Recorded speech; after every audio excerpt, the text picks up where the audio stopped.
ช่พวกเขาใช่เขาพอดีเขาเนี่ยครับเป็นยังไงซื้อปลากระป๋องบ้าเว้ยสุดยอด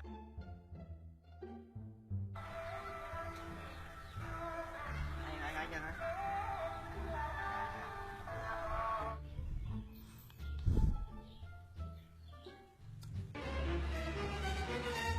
เชื่อใครมันเป็นจะได้คือใครบวกใครเดี๋ยวพี่ครับ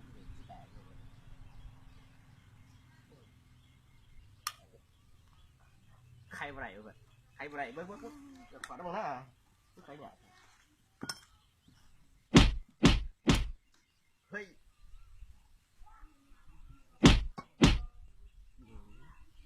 มาเลย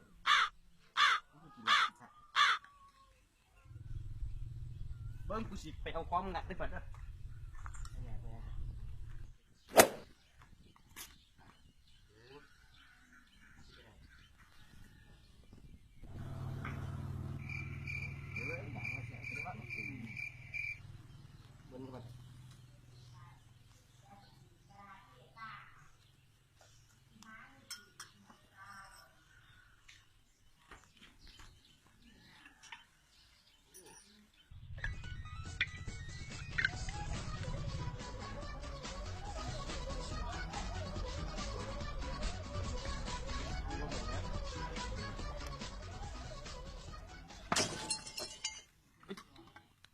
ใช่มันออกมาหน่อยหนึ่งนี่ออกมาเดี๋ยวนึงนี่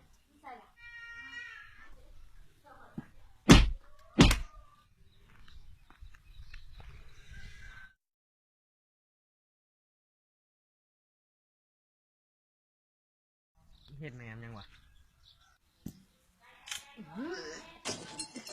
เบิ่งก่อนนะ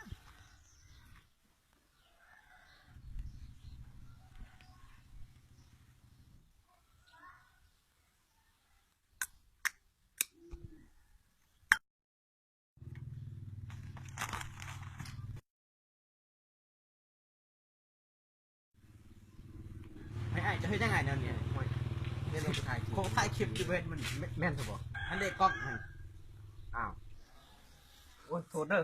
ก่อนจะครับ